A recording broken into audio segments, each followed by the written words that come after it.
बच्चों को सिखाने का सबसे वाहियात तरीका है उनको ये कहना कि ऐसा करो, ऐसा ना करो।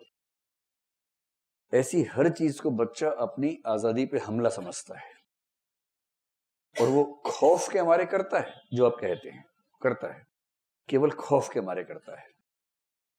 इसलिए नहीं करता कि उसके मन में वो बात आ रही है। इसलिए सबसे बेबुनियाद तरीका है बच्चों को उपदेश देना, निर्देश देना कि ये करो, ये मत करो। जैसे आपको कितना सिखाया होगा झूठ मत बोलो, आपने छोड़ दिया। देखिए सब वैसे के वैसे। कितना सिखाया चोरी मत करो, आपने बताया कि आप सबने चोरी कर रखी है, एक को छोड़ के सबने बताया था, है ना? अच्छा, बताने से पहले कर ली थी, तो जब बताया उसके बाद कभी नहीं की, मौका नहीं पड़ा। अच्छा मतलब सारे दोस्त ताला लगा के रखते थे, मौका ही नहीं मिला आपको। बच्चों को सिखाने का सही तरीका है परोक्ष तरीका। जो कायदे के पेरेंट्स होते हैं वो इसका इस्तेमाल करते हैं।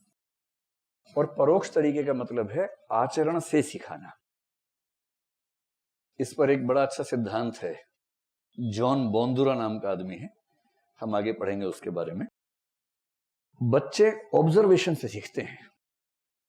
पेरेंट्स क्या कर रहे हैं वो सीखते हैं, न कि पेरेंट्स क्या कह रहे हैं वो सीखते हैं।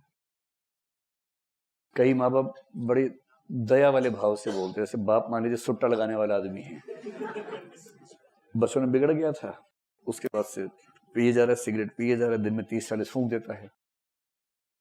इतना फूंकता है कि उसको घर में भी नहीं रहा जाता उसके बिना। मतलब कुछ लोग ऐसे हैं कि बाहर फूंक के आते हैं सिगरेट, अंदर नहीं, घर के अंदर पवित्र बन जाते हैं अचानक। फिर तलब उठी, बाहर के किसी बहाने से फू फू फू किया, उसके बाद वापस आ गए घर में। कई लोग तो इस तरह से करते हैं। ठीक है, वो फिर भी इस सेंस में ठीक है कि बच्चे के सामने ऐसी हरकत नहीं कर रहे भाई, खुद को कंट्रोल नहीं कर पा रहे, कोई बात नहीं, बच्चे को तो मत खराब करो।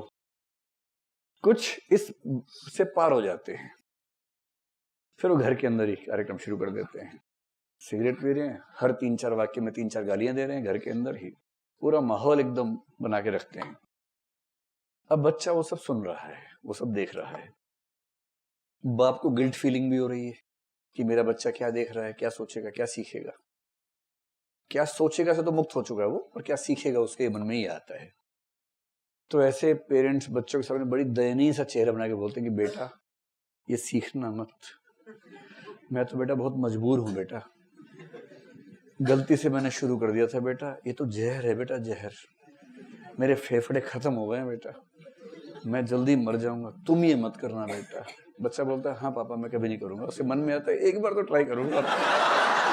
ऐसे तो नहीं भाई, अगर ये इतना ही जहर है तो कितना शौक से कैसे सुबह से शाम तक लगा रहता है मेरा पापा। ऐसे अगर कोई घर में पेरेंट्स गालियां बकते हैं और वो उम्मीद करते हैं कि बच्चा गालियां नहीं देगा, तो इससे हवाई उम्मीद कोई नहीं है। वो गाली नहीं देते हैं तो भी ये उम्मीद नहीं करनी चाहिए कि बच्चा नहीं देगा, लेकिन अगर वो गाली दे रहे हैं उसके बाद तो उनको हक ही नहीं बनता है। 2 साल का बच्चा अगर घर में गालियां दी जाती, वो बाहर के इलाके में प्रसिद्ध हो जाता है कि 2 साल का बच्चा पर गालियां बड़ी अच्छी देता है। ऐसे बच्चे प्रसिद्ध हो जाते हैं अगर घर के अंदर गालियां चल रही हो। आपने ऐसा कोई बच्चा देखा हो? शायद मैंने तो एक देखा है। एक हमारा पड़ोसी था, उसका घर क्या था, गांव था, मतलब 5-6 परिवार मिलकर रहते थे एक ही घर में, संयुक्त परिवार था। उनमें एक चाचा था, एक ही होता है बेसिकली, खूब गालियां बकता था। और वो 2 साल का बच्चा इतना सा, अब उस बच्चे की डिमांड इतनी ज्यादा थी, वो बच्चा तोतली आवाज में गालियां बकता था। अब समझ रहे कि तोतली आवाज में गालियां, तो आसपास के घरों में सब लोग उस बच्चे को बुलाते थे, इधर इधर इधर इधर इधर, लो चॉकलेट खाओ, चॉकलेट खाओ, दो गाली दो। तो वो उसकी थोड़ा तोतलाती आवाज में गालियां सुन के मुग्ध हो जाते थे, कितनी मीठी मीठी गालियां दे रहा है, और उसके बाद चॉकलेट। और बच्चा मस्त सोच रहा है रोजगार मिल गया मुझे, तो इतनी कम उम्र में रोजगार, देखिए कितनी बड़ी बात है। और उसकी वजह क्या है? उसके घर में एक ऐसा व्यक्ति है जिसकी आवाज उसने सुनी है और उसने महसूस किया कि इन शब्दों का असर बाकी शब्दों से ज्यादा है। उसे पता नहीं उसका मतलब क्या है, उसको बस ये पता है कि इस शब्द में ताकत है।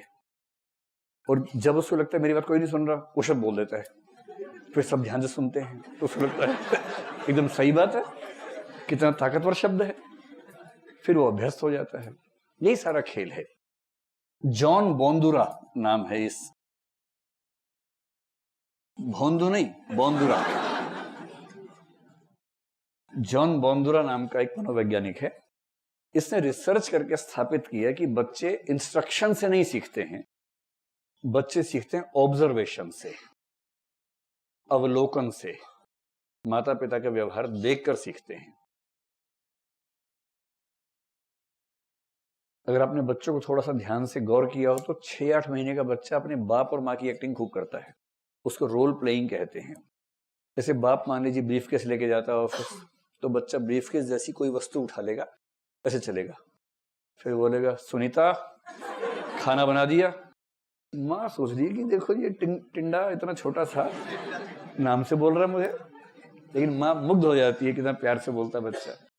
फिर वो बाप के सामने माँ की एक्टिंग करता है, एकदम आटे वाटे में हाथ रखकर चला जाता है, ए जी खाना खा लो। तो